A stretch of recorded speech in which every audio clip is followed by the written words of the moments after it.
Hello गाईस, तर स्वागत आहे तुमचं आपल्या या धमाकेदार भागामध्ये. मित्रांनो, आता युगंधर समोर आनंदी असते आणि त्या बॉक्समधून युगंधरने आनंदीला बाहेर काढलेलं आहे.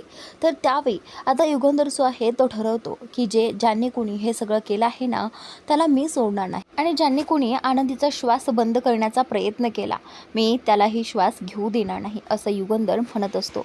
तर त्याच नंतर आता सगळेजण मिळून आनंदीला त्या बॉक्सच्या बाहेर काढतात आणि त्यावेळी युगंधर स्वतः आनंदीला उचलून त्यांच्या रूममध्ये घेऊन जातो. इकडे आता सगळेजण चकित झालेले असतात की हे सगळं काय चाललंय, आनंदी ह्या बॉक्समध्ये कशी. तर त्यावेळी आता इकडे विद्याधर प्रचंड घाबरलेला आहे आणि त्यावेळी आता इकडे विद्याधरला वाटत असतं की आता माझं काहीच खरं नाही. तर आता इकडे ज्यावेळी युगंधर आनंदीला रूममध्ये घेऊन जातो, त्याचवेळी आता आरती आणि युगंधर दोघेही जण आनंदी सोबत असतात आणि तिथे आता हा विद्याधर जो आहे तो त्यांच्या रूमच्या बाहेर येऊन थांबलेला असतो आणि त्या दोघांचंही बोलणं ऐकत असतो आणि पाहत असतो की आनंदी शुद्धीवर आली आहे की नाही. इकडे आता माई आणि बापू शिर्केंच्या पाठीमागे गेलेले आहेत. शिर्के जे आहे ते त्या गुंडांच्या पाठीमागे गेलेले असतात. युगंधरच्या सांगण्यावरून युगंधरने सांगितलेलं आहे, शिर्के, काहीही झालं तरी ती माणसं सुटता कामा नये, कारण मला समजून घ्यायचं आहे की कोण एवढा आनंदीच्या जीवाशी खेळतंय, कोणाला एवढा आनंदीच्या कोण एवढं आनंदीच्या जीवावर उठलं आहे, हे सगळं मला जाणून घ्यायचं आहे शिर्के. तर तुम्ही आत्ताच्या आत्ता त्यांना पकडा, काहीही करा, पण त्यांना माझ्यासमोर हजर करा. तर आता शिर्के जे आहे ते त्यांच्या पाठीमागे गेलेले असतात. इकडे बाकीचे सगळेजण आपापल्या रूममध्ये गेलेले असतात. आनंदी घरामध्ये आली आहे, या सगळ्याचा कोणालाही आनंद झालेला नाही आहे, पण माई आणि बापूंना मात्र खूप आनंद झालेला असतो, कारण आज नागपंचमीच्या दिवशी आनंदीने आपल्या घरामध्ये पाय ठेवलेला आहे आणि अनर्थ होता होता राहिलेला आहे. तर त्याचनंतर आता इकडे माई आणि बापू बोलतात की चला आता आपणही पाहूयात की शिर्के त्यांना पकडतात की नाही, शिर्केंना त्यांना हँडल करणं जमतं की नाही, हे पाहण्यासाठी माई आणि बापू तिकडे शिर्केंच्या पाठीमागे जातात. इकडे आता युगंधर आणि आरती दोघेही जण आनंदीला उठवत असतात, आनंदीला पाणी वगैरे पाजण्याचा प्रयत्न करत असतात, पण आनंदी अजूनही बेशुद्ध असते. तर त्यावेळी आता इथे युगंधर प्रचंड चिडलेला आहे आणि युगंधर जो आहे तो बोलतो की आनंदी, तुम्हाला ज्यांनी कोणी त्रास दिला आहे ना, तुमच्या जीवाशी खेळण्याचा ज्यांनी कोणी प्रयत्न केले ना, मी त्याचा श्वास बंद करण्यासाठी आता वाटेल ते करेल आणि त्यांना अजून माहीतच नाही आहे की हा युगंधर निंबाळकर नक्की काय आहे, तर ते त्याला दाखवून द्यावाच लागेल. तर त्यानंतर आता इकडे विद्याधरने हे सगळं बोलणं ऐकलेलं असतं आणि विद्याधर आता घाबरतो. त्याला वाटतं की जर दादाचं ते रूप खरंच बाहेर आलं तर माझं काही खरं नाही, असं म्हणताच आता विद्याधर बाजूला येतो आणि त्याच्या रूममध्ये येऊन इकडे शलाकाला फोन करतो आणि शलाकाला सांगू लागतो की शलाका, आपला प्लॅन फसला आहे. आनंदी दुसरीकडे कुठे न जाता त्या मूर्खांनी आपल्याच घरामध्ये आणला आहे आणि आनंदीला इथे सगळ्यांनी पाहिलं आहे आणि दादा तिला रूममध्ये घेऊन गेलेला आहे. त्यावेळी आता इथे शलाका बोलते की काय विद्याधर, तू किती मूर्ख आहेस, तुला एक जबाबदारी पार पाडता नाही आली, साधं त्या माणसांकडे लक्ष देता नाही आलं, आता भोग तुझ्या कर्माची फळं, असं आता इथे शलाका विद्याधरला म्हणत असते. पण आता एक विद्याधर जो आहे तो आता बोलतो की शलाका, या सगळ्यातून कसं बाहेर पडायचं, आता हा मार्ग काढायला हवा. तर आता शलाका जी आहे ती बोलते की हे बघ, आधीच माझं डोकं बंद पडलं आहे आणि हे सगळं ऐकून तर आता मला भीती वाटत आहे. तर आता इकडे विद्याधर जे काही बोलत असतो ना, ते सगळं काही बोलणं पृथ्वीने ऐकलं आहे आणि आता पृथ्वीला कळतं की या सगळ्यामागे विद्याधर काका आणि शलाका मावशीचा हात आहे. इथे पृथ्वीला कळतं की जर विद्याधर काका आनंदीसोबत असं काही वागू शकतो, तर तो कोणासोबतही असं वागू शकतो.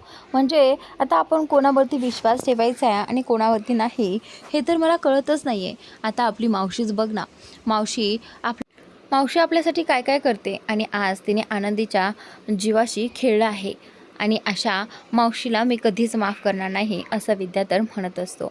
आणि इकडे आता ह्या माईने देखील विद्याधरचं बोलणं ऐकलेलं आहे आणि माईंच्या हे लक्षात आल्यानंतर माई जे आहे ते बोलतात की आता काहीही झालं तरी मला युगंधरला हे सगळं सत्य सांगावंच लागेल.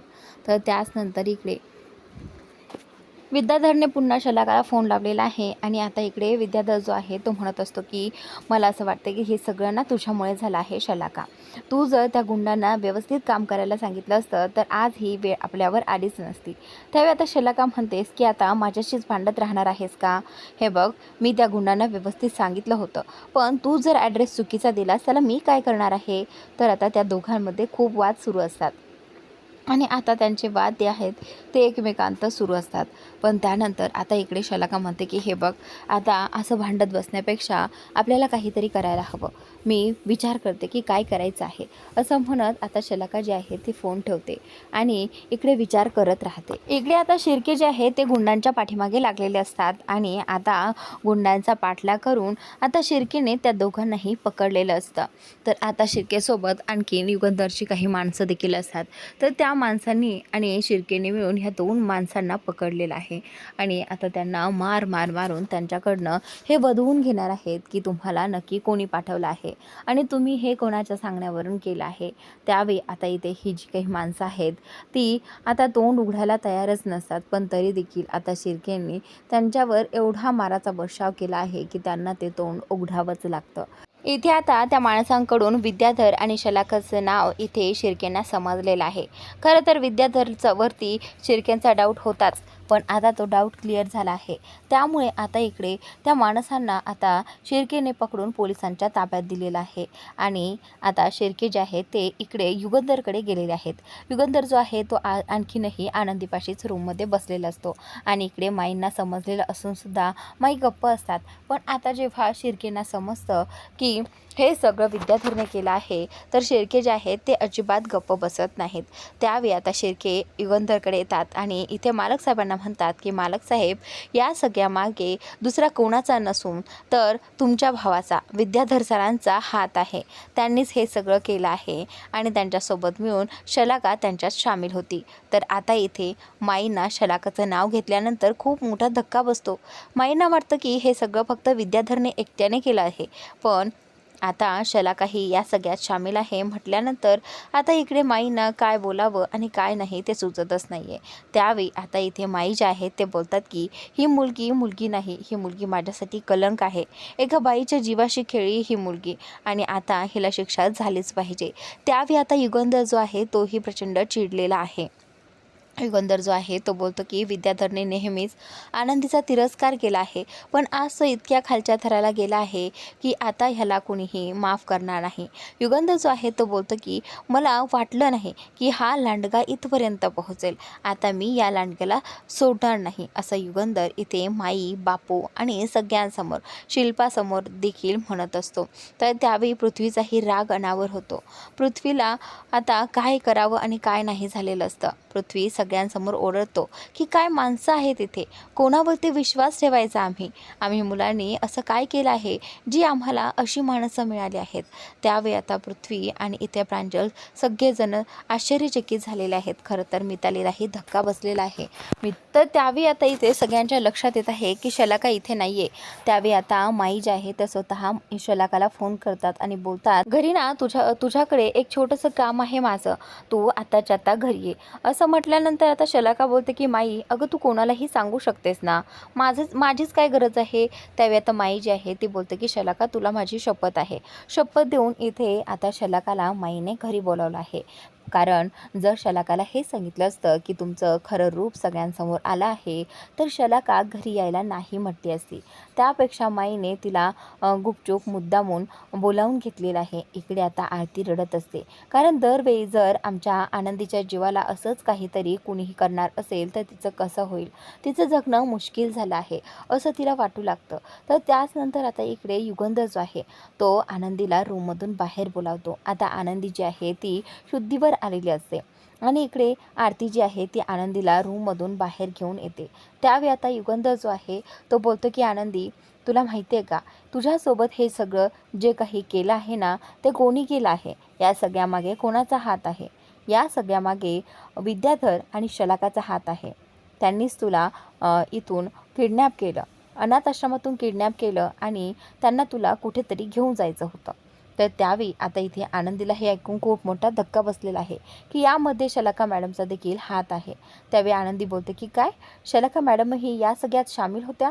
तर आता इथे युगंधर जो आहे तो बोलतो की हो आनंदी, तर आता या दोघांनी एवढी मोठी चूक केली आहे खरं तर याला चूक नाही, याला पाप म्हणावं लागेल. या पापाची शिक्षा ह्यांना मिळालीच पाहिजे. तर आता इथे युगंधर आनंदीला म्हणतो की आनंदी, आता या दोघांना शिक्षा देण्याचं काम तुझं आहे. तर आता आनंदी विचार करू लागते की आता या दोघांना अशी शिक्षा मिळाली पाहिजे, कारण ह्यांना जन्माची अद्दल घडली पाहिजे. विद्याधरने नेहमीच तिला त्रास देण्याचा प्रयत्न केला आहे आणि नेहमीच कशा न कशातनं तो सुटला आहे, पण यावेळी तो सुटता कामा नये असंच आनंदीला वाटू लागतं. इकडे आता धनश्री जी आहे तिने सांगून देखील विद्याधरने एवढी मोठी चूक केली आहे. धनश्रीलाही आता पश्चाताप होतो की का माझं यांनी ऐकलं नाही. आज माझं ऐकलं असतं तर यांना शिक्षा भोगावी लागली नसती. फक्त या शलाकाच्या नादी लागून हे एवढं काही करत गेले, कटकारस्थानं रचत गेले आणि आज त्या एका चुकीमुळे आज एवढी मोठी शिक्षा ह्यांना मिळणार आहे. त्या सगळ्याचं तिला खूप वाईट वाटत असतं, पण आता तीही काही करू शकत नव्हती. इकडे आता पृथ्वी जो आहे तो बोलतो की आनंदी, मला माहीत आहे तुझ्यासोबत हे खूप चुकीचं झालं, पण हे बघ, खरंच तूच ह्यांना शिक्षा देण्याची पात्र आहे, कारण हे तुझे गुन्हेगार आहेत. यांनी खूप मोठा गुन्हा केला आहे, कारण हे तुझ्या जीवाशी खेळले आहेत. पृथ्वी ही आनंदीच्या मताशी सहमत असतो आणि युगंधरच्या मताशीही. तर आता ज्यावेळी पृथ्वी आनंदीच्या बाजूने बोलतो त्यावेळी माईंनाही खूप छान वाटतं की आता कदाचित पृथ्वीलाही आनंदीचं मन समजायला लागलं आहे असं इथे माईंना वाटू लागतं. पण खरं तर असं काही नसतं. फक्त पृथ्वीला एवढंच वाटतं की आनंदीवरती अन्याय होऊ नये. आनंदी जरी एक मुलगी असली, आनंदी जरी या घरची सून असली आणि आपण तिला ॲक्सेप्ट केलं नसलं तरीही ती एक माणूस आहे याची जाणीव पृथ्वीला आहे आणि म्हणूनच तो हे सगळं आनंदीच्या बाजूने बोलत असतो. तर त्याचनंतर आता इकडे माईंनी फोन केल्यामुळे शलाका जी आहे ती आता घरी आलेली असते. पण शलाकाला हे माहिती नसतं की सगळेजण हॉलमध्ये जमलेले आहेत आणि ते काय चाललं आहे. तर शलाका जी आहे ती हळूहळू चाचपडत तिथे येते.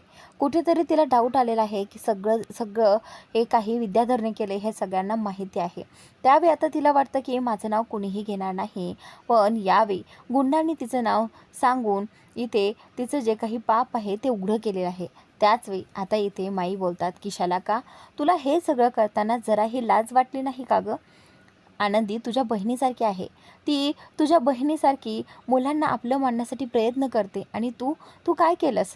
तू तिलाच नष्ट करायला निघालीस, पापी कुठली. आता माई इथे शलाकाला खूप काही बोलू लागते. शलाका जी आहे ती बोलते की माई, काय बोलतेस तू? हे बघ, मी काहीही केलं नाही आहे आणि माझ्यावरती असा आवाज चढवून बोलू नकोस. मला पापी वगैरे म्हणायची काही गरज नाही आहे. तर त्यावेळी आता इथे आनंदी जी आहे ती त्या शलाकाच्या समोर येते आणि बोलते की तुम्ही जे काही केलं आहे ना ते खोटं बोलून पुसून जाणार नाही. आता आनंदी पुढे येते आणि संदेशी इथे शलाकाच्या कानाखाली मारते आणि त्याचनंतर आता शलाका म्हणते की आता कितीही काहीही सारवासारव केली तरीही त्याचा काही उपयोग नाही, कारण आता तिचं कोणीही ऐकून घ्यायला तयार होणार नाही. तर त्यानंतर आता इथे विद्याधर आणि शलाकाला दोघांनाही शिक्षा होते. त्याचनंतर आता धनश्री बोलते की ही जी काही शलाका आहे ना ती याच लायकीची आहे, हिला शिक्षा झालीच पाहिजे.